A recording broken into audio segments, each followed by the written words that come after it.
in eastern parts of the country.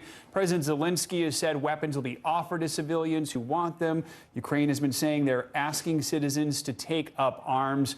What's the situation like among the people where you are? Is there a feeling that people are going to stay, they're going to fight, we might see more guerrilla warfare, or are there people who want to evacuate or are evacuating? And if so, where do they go?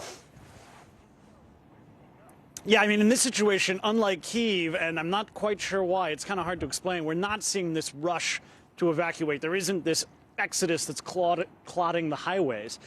I don't really know why. I think the main difference between here and Kiev is that Kiev, they really weren't expecting an attack. And here, they very well might have been. This is eastern Ukraine. This has been a war zone for the past 8 years. People here are a bit more resigned to the realities of war. And also, this is a Russian-speaking city. So this is the largest Russian-speaking city in Ukraine, and it's one where people probably assume that Vladimir Putin might think that they're on Moscow's side and wouldn't want to hurt civilians. That very well might be true. Vladimir Putin, in his speech, all of his speeches have been steeped in this notion of identity and statehood and language and history. And people here, their identity fits into Vladimir Putin's notion of a Ukrainian-Russian affinity, a Ukrainian-Russian overlap. That's who they are. But at the same time, back in 2014, this city posted a really strenuous resistance to Vladimir Putin and the Russians back when they last invaded. So whether or not they're able to continue to do that, I think we're going to see that because the citizens that I've been speaking to here are ready to become citizen soldiers. They are ready to pick up arms. Of course, it's one thing to say that and another thing to do that. So it'll be the next couple of days, weeks, and months to test that assumption and those, statements of valor. But I think that the past informs the present, and this city has been brave in the past against the Russians. And if what they've told me is any indication, I think we're going to see that again. And I do think it's going to come to that because, again, it's not a question of what's going to happen in the future. We've seen it in the past. Guys? Yeah, Matt Bradley, really interesting there and important context to hear the differences in what's going on across Ukraine in these different cities that are potential targets.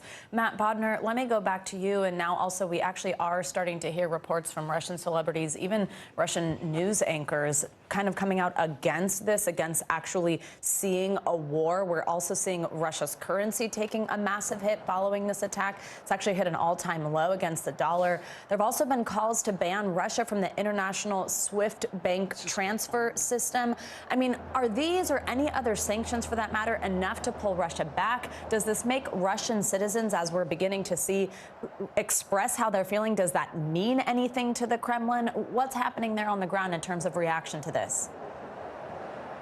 So this is an interesting and big question now. I think it's safe to say at this point that the Kremlin is not necessarily deterred by sanctions.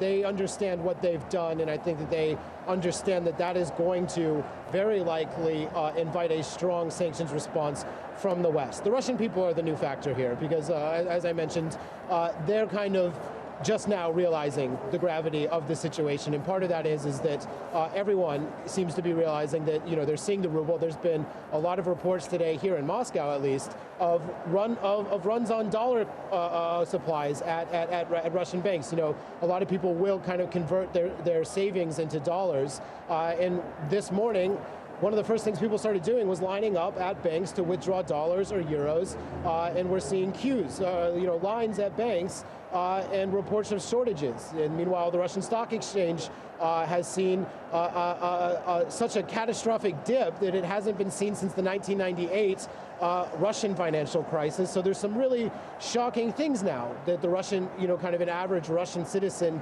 is facing. And I think that we are starting to see potentially some calls for protests. There's word that there might be one in Moscow tonight. We've heard from Alexei Navalny, currently on trial, speaking out against this war. But it's still early on this. We're going to have to see what the Russian people do. The Russian people are the new factor, as Matt Bodner just said. Matt Bodner and Matt Bradley, thank you both so much. Now let's bring in NBC News senior White House correspondent Kelly O'Donnell. She's in Washington for us. Kelly, great to have you back with us. So now we know President Biden has been in touch with Ukrainian President Zelensky overnight. He also blasted Putin for choosing a, quote, premeditated war. What else is the White House saying? What do they have planned for today? Where do sanctions from both the U.S. and the